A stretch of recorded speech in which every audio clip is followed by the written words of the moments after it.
안녕하세요. 영어과의 윤정쌤, 수경쌤입니다. 여러분 만나서 반갑습니다. 오늘은 영어 오답노트 정리에 대해서 이야기를 나눌 거예요. 근데 그러기 전에 최근에 많이 들었던 질문들이 있어요. 그 질문을 먼저 해결해보고 우리 이어서 나갑시다. 자, 첫 번째. 선생님, 영어 EBS 연계 교재가 연계율이 간접 50%로 바뀌었잖아요. 그럼에도 불구하고 꼭 풀어야 할까요? 네, EBS 연계교재는 올해도 간접 연계임에도 불구하고 꼭 풀어야 합니다. 우리가 국어에서 문학 지문을 읽을 때 내가 아는 작품이 나오거나 아니면 비문학에서 내가 낯익는 소재가 나올 때 글이 정확하고 빠르게 읽는 경험들 다 해보셨죠? 영어 지문도 마찬가지입니다. EBS 소재 연계만으로도 풀만한 가치가 충분히 있다고 생각합니다. 그러면 EBS 연계는 풀어야 한다. 그럼 선생님, 기출이 먼저인가요? EBS가 먼저인가요?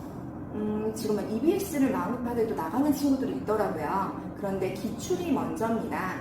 기출을 먼저 풀어야 되는 이유는 기출은 일단 정해진 그 틀 안에서 그 글을 쓰는 경향이 많아요. 그래서 기출 패턴이라고 있는데 보시다시피 기출은 나열, 같은 소재를 계속해서 쓰는 경우 이럴 때는 좀 문항이 쉽죠. 그 다음에 두 번째는 대조, 비교. 그러니까 어떤 소재를 가지고 대조하거나 비교하는 경우.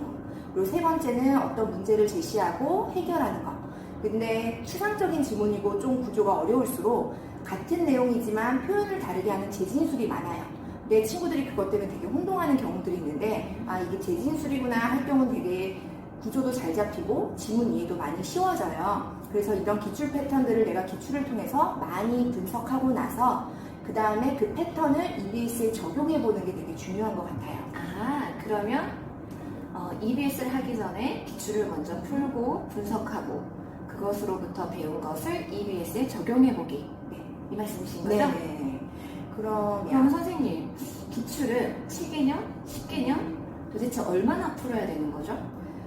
기출은 2018년도 절대평가 도입 이후 평가 문제를 풀어보면 될 것 같습니다. 그러니까 최근 2, 3개년 6, 9 수능을 풀어보면 될 것 같아요. 알겠습니다. 그 정도만 풀어도 되겠죠? 네.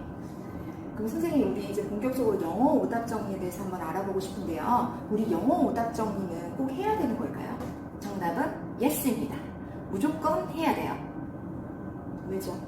왜냐면요, 우리가 공부를 열심히 했지만 어느 부분이 부족한지 알아봐야 해요. 그렇지 않으면 잘못된 공부 방식으로 계속하고 있을 수 있기 때문에 어느 부분이 부족한지 우리가 찾아볼 필요가 있습니다. 그리고 찾은 후에는 그 부분을 메우는 방식으로 우리의 부족한 실력들을 채워나가야 돼요. 그러면 부족한 부분이 어느 부분인지, 단어인지, 어려운 구문, 복잡한 구문인지, 또는 전체 논리가 한눈에 보이지 않거나 단서를 찾기가 힘들다든지, 해석은 완벽하게 했으나 선지 5개를 대충 해석하는 바람에 실수가 나왔을 수도 있어요. 그래서 부족한 부분이 어느 부분인지를 먼저 찾아보는 게 우선입니다. 여기에서 오답 정리를 할 때는 꼭 필요한 부분만 정리를 하셔야 돼요. 화려하게 자꾸 예쁜 색깔로 꾸미느라 정신이 없는 친구들도 있는데 그건 시간 낭비, 에너지 낭비입니다. 우리의 부족한 부분만 확실하게 정리할 것. 그럼 선생님, 오답 정리는 순서가 따로 있나요? 그렇죠. 오답 정리하는 순서를 선생님이 설명을 할게요. 첫 번째는 우리가 70분 안에 문제를 풀고 채점을 한 후에 틀린 문제와 시간이 부족해서 못 푼 문제가 있어요. 그 문제들을 아주 깊이 있게 여러 번 다시 풀어봐야 됩니다. 처음 읽었을 때 50% 이해가 됐다. 다시 읽었는데 70% 이해가 됐다. 그럼 더 읽어보셔야 돼요. 더 이상 나의 이해도가 나아지지 않을 때까지 읽어본 후에 선지 5개를 완벽하게 해석을 하시고 답을 씁니다. 그럼에도 불구하고 틀린 문제들이 있어요. 그 문제들만 오답 정리를 하는 겁니다. 오답 정리는 모르는 단어를 정리를 하시고 그 자리에서 외우셔야 돼요. 우리가 그때그때 외우지 않으면 모아놓고 잊어버리는 수가 많기 때문에 그 자리에서 최선을 다해서 외웁니다.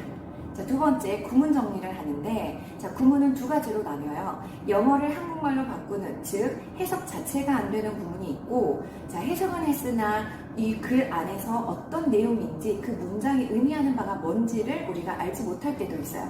그래서 해석이 안 된 지문과 이해가 안 되는 지문을 다 정리를 하셔야 됩니다.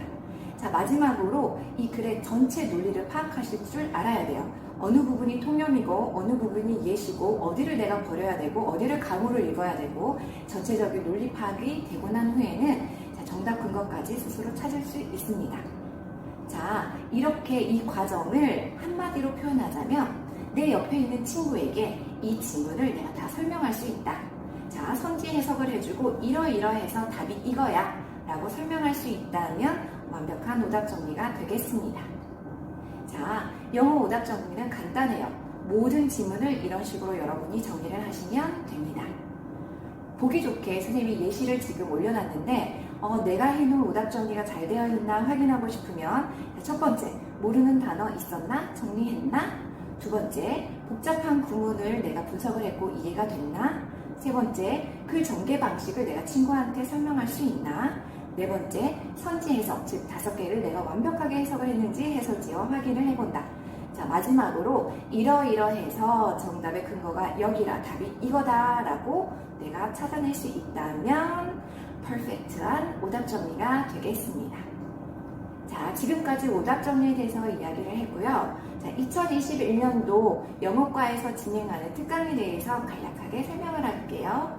네, 작년에도 또 동일하게 단어 점검반이 들어갑니다. 4월하고 7월, 그래서 총 1, 2기, 2번 정도 단어 점검반을 운영할 계획이고요.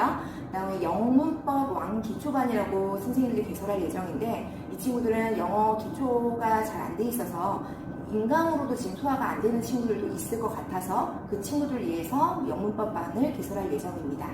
세 번째는 영어 듣기 반인데 이건 6평 이후인데 6평을 보고 나서 영어 듣기 3개 이상 틀린 친구들은 영어는 가장 쉽게 맞출 수 있는 문항이기 때문에 먼저 집중적으로 훈련이 필요합니다. 그래서 선생님들이 또 이 영어 듣기 반도 개설할 예정입니다.